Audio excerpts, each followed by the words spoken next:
नागपूर शहरापासून अवघ्या 25 किलोमीटर अंतरावर असलेल्या एका गावात पहिल्यांदाच वीज पोहोचली। देशाला स्वातंत्र्य मिळून 70 वर्ष झाली, मात्र हे गाव आजपर्यंत काळोखातच होतं। आता या गावात वीज येताच गावकऱ्यांच्या चेहऱ्यावर हास्य फुललंय।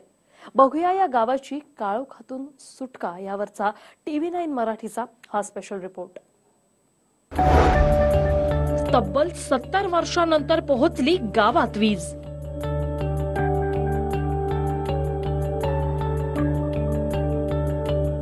पहिल्यांदाच उजळलं चंद्रपूर रेठी गाव। गावकऱ्यांमध्ये जल्लोष।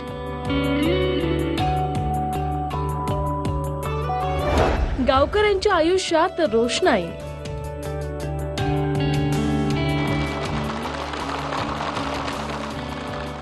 ऊर्जा विभागाच्या अधिकाऱ्यांनी लाईट स्विच ऑन केला आणि चंद्रपूर रेठी या गावाच्या नागरिकांच्या आयुष्यातला कायमचा अंधकार संपला। अवघ्या 200 लोकसंख्या असलेलं चंद्रपूर रेठी हे गाव नागपूर शहरापासून अगदी 25 किलोमीटर अंतरावर आहे।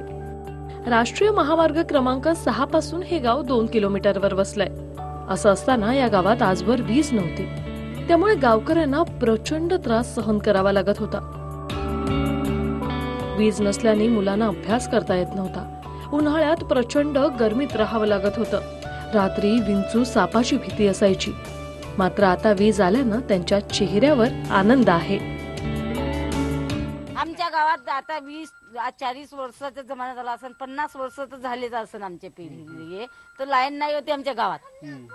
तर आता तेवढ्या सालापासून आता लाईन येऊन राहिली, तर मग आम्हाला आता काही ना काही आमची बदल होईल ना। आमचे पोरं काही बार निरामंदी पडले, आमचे पोर अंधाराचे, माणसं बी पडते दारू पिऊन, माणसं बी पडून जाते अंधाराचे। बहुत आता आली तर खूप चांगलं वाटते ना, आम्हाला चांगलं झालं आली तर बा, आमचं गाव चांगलं वाटण। स्थानिक नेते नाना गावंडे यांनी ही बाब ऊर्जा मंत्री चंद्रशेखर बावनकुळे आणि ऊर्जा विभागाच्या अधिकाऱ्यांना लक्षात आणून दिली, तेव्हा अधिकाऱ्यांनाही आश्चर्य वाटलं। पंतप्रधान सौभाग्य लक्ष्मी योजनेतून या गावच्या नागरिकांना मोफत मीटर देऊन वीज जोडणी करून देण्यात आली।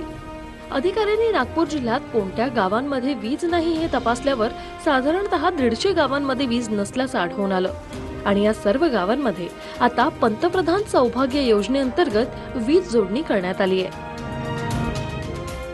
इतके दिवसपर्यंत इलेक्ट्रिसिटी विना नागपूर सारखा जिल्हा असेल असं मला सुद्धा कल्पना नव्हती। पण हे जेव्हा आमच्या लक्षात आणून देण्यात आलं की इथे वीज नाही आहे, तर त्यामुळे आम्ही पुढाकार घेऊन ही प्रधानमंत्री हर घर बिजली योजना किंवा सौभाग्य योजना म्हणतो त्याला, या योजनेमधून ह्या गावासाठी हे 3 ट्रान्सफॉर्मर, सिंगल फेजिंगचे 3 ट्रान्सफॉर्मर आणून इथे वीज पोहोचवण्यात आली आणि 17 घरांना आपण सौभाग्य योजनेतून इथे फुकट सर्व कनेक्शन्स करून त्यांना वीज जोडणी देण्यात आली। आता अखेर गावकऱ्यांच्या प्रयत्नांना यश आलंय। वीज येताच गावकऱ्यांनी आनंदोत्सव केला, मात्र एकीकडे मोठमोठाले उद्योग, मल्टीनॅशनल कंपन्या आणि मेट्रो हे चित्र असताना दुसरीकडे गावात वीज यायला 70 वर्ष लागतात। ही बाब खरं म्हणजे आत्मचिंतन करायला लावणारी आहे। गजानन उमाटे, TV9 मराठी, नागपूर।